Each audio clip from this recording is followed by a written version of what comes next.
은퇴는 인생의 큰 전환점입니다. 매일 아침 출근하던 일상에서 벗어나 이제는 자유로운 시간을 누릴 수 있게 된 시기죠. 하지만 은퇴 후에도 여전히 우리를 기다리는 사회적 의무들이 있습니다. 그중 하나가 바로 경조사 참석입니다. 구독, 좋아요, 알림 설정 꾹 눌러주세요. 은퇴 후의 삶은 더 이상 출근 시간에 얽매이지 않고 자유롭게 일상을 보낼 수 있는 시간입니다. 하지만 이 자유로움은 때때로 새로운 형태의 유혹을 동반합니다. 특히 가족과 친구들의 경조사 초대는 쉽게 거절하기 어려운 유혹 중 하나입니다. 은퇴 전에는 직장 일정을 이유로 참석하지 못했던 여러 경조사들, 은퇴 후에는 시간이 많으니 참석할 수 있을 거라는 기대가 생기기 마련입니다. 가까운 가족이나 오랜 친구가 결혼식을 한다거나 아기 돌잔치를 한다고 초대하면 우리의 마음도 함께 축하해주고 싶은 마음이 간절해집니다. 그리고 이들이 기대하는 모습대로 참석하는 것이 당연한 것처럼 느껴지기도 합니다. 또한 사회적 기대와 압박도 무시할 수 없습니다. 왜 안 와? 라는 질문이나 은퇴하고 뭐 하나? 라는 말들은 우리를 경조사에 참석하도록 만드는 심리적 압박이 됩니다. 우리는 여전히 사회의 일원으로서 우리의 존재감을 인정받고 싶어하며 이러한 경조사 참석이 그 방법 중 하나라고 생각하기도 합니다. 하지만 은퇴 후에는 우리의 상황이 달라졌음을 인정하고 경조사 참석에 대한 유혹을 신중하게 생각해야 합니다. 우리의 건강과 경제적 상황, 그리고 감정적 안정을 고려하여 현명한 선택을 해야 할 때입니다. 경제적 부담. 은퇴 후에는 고정 수입이 줄어들기 때문에 경제적 부담이 크게 느껴질 수 있습니다. 경조사에 참석하려면 축의금이나 부의금, 선물 준비 등 예상치 못한 지출이 발생하게 됩니다. 이는 한두 번은 큰 문제가 되지 않을 수 있지만 여러 번 반복되다 보면 경제적으로 큰 압박으로 다가올 수 있습니다. 특히 가까운 사람들의 경조사는 더욱 신경 쓰이기 마련이라 그만큼 더 많은 비용이 들게 됩니다. 신체적 피로. 나이가 들수록 체력은 점점 떨어지기 마련입니다. 경조사 참석은 단순히 그 자리에서 축하하거나 조의를 표하는 것으로 끝나지 않습니다. 장거리 이동, 오랜 시간 서서 인사하기, 여러 사람들과의 대화 등은 신체적으로 큰 피로를 가져올 수 있습니다. 특히 연속된 경조사 참석은 건강에 부정적인 영향을 미칠 가능성이 높습니다. 감정적 스트레스. 경조사는 기쁨과 슬픔이 공존하는 자리입니다. 그러나 그 자리에 참석하는 것 자체가 감정적으로 큰 부담이 될 수 있습니다. 특히 가까운 사람들의 경조사에서는 더욱 감정적으로 몰입하게 되기 쉽습니다. 기쁨의 자리에서는 축하하는 마음이 크지만 슬픔의 자리에서는 그 슬픔을 공유하는 것 자체가 큰 스트레스로 작용할 수 있습니다. 이렇듯 은퇴 후 경조사 참석은 여러 가지 부담을 동반합니다. 이러한 부담은 우리의 건강과 행복에 부정적인 영향을 미칠 수 있습니다.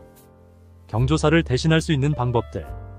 은퇴 후 경조사 참석이 여러 가지 부담을 주는 상황에서도 우리는 여전히 가족과 친구들의 중요한 순간을 함께 나누고 싶어 합니다. 다행히도 직접 참석하지 않더라도 진심을 전할 수 있는 다양한 방법들이 있습니다. 진심 어린 메시지와 선물. 경조사에 참석하지 못할 때 진심 어린 메시지와 선물은 우리의 마음을 전할 수 있는 좋은 방법입니다. 축하나 위로의 마음을 담은 카드와 작은 선물은 직접 참석하는 것만큼이나 큰 의미를 가질 수 있습니다. 이러한 작은 정성은 오히려 더 깊은 감동을 줄 수도 있습니다. 영상통화와 온라인 참여. 현대 기술의 발달로 우리는 물리적 거리를 뛰어넘어 소통할 수 있는 다양한 도구들을 갖추게 되었습니다. 영상통화나 온라인 참여를 통해 경조사의 순간을 함께 나눌 수 있습니다. 결혼식이나 돌잔치 같은 경사스러운 자리에서는 영상통화를 통해 축하의 인사를 전할 수 있고, 장례식과 같은 슬픈 자리에서는 온라인으로 조의를 표할 수 있습니다. 대리 참석 활용. 가까운 가족이나 친구에게 우리의 마음을 대신 전할 수 있도록 부탁하는 것도 하나의 방법입니다. 대리 참석을 통해 우리의 축하나 위로의 마음을 직접 전달할 수 있습니다. 이는 경조사 주최자에게도 우리의 진심이 전달되는 좋은 방법이 될 수 있습니다. 소규모 모임 제안. 경조사 이후 소규모 모임을 제안해보는 것도 좋은 방법입니다. 주최자나 가까운 사람들과 따로 시간을 내어 소규모로 모임을 가지면 더 깊은 대화를 나누며 마음을 전할 수 있습니다. 이는 더 개인적이고 의미 있는 시간이 될 수 있습니다. 이러한 방법들을 통해 경조사에 직접 참석하지 않더라도 우리의 진심을 충분히 전할 수 있습니다. 은퇴 후에도 건강하고 행복한 삶을 유지하기 위해서는 현명한 선택이 필요합니다. 은퇴는 새로운 시작입니다. 우리는 이제까지 열심히 달려왔고, 이제는 스스로를 돌보며 더 행복하고 건강한 삶을 누릴 시간입니다. 경조사 참석은 중요한 일이지만 그로 인한 부담을 고려하지 않을 수 없습니다. 우리의 건강과 경제적 안정을 위해 신중한 선택이 필요합니다. 경조사에 직접 참석하지 않더라도 진심을 전할 수 있는 방법은 무궁무진합니다. 우리는 가족과 친구들의 중요한 순간을 함께 나누고 싶어하는 마음이 큽니다. 그 마음이야말로 우리를 따뜻하게 하고 그들과의 유대를 더욱 깊게 만드는 원동력입니다. 그러나 우리는 이제 우리의 건강과 행복을 최우선으로 생각해야 합니다. 그들이 진정으로 우리를 아낀다면 우리의 선택을 존중하고 이해해줄 것입니다. 은퇴 후의 삶은 우리가 어떻게 선택하느냐에 따라 달라집니다.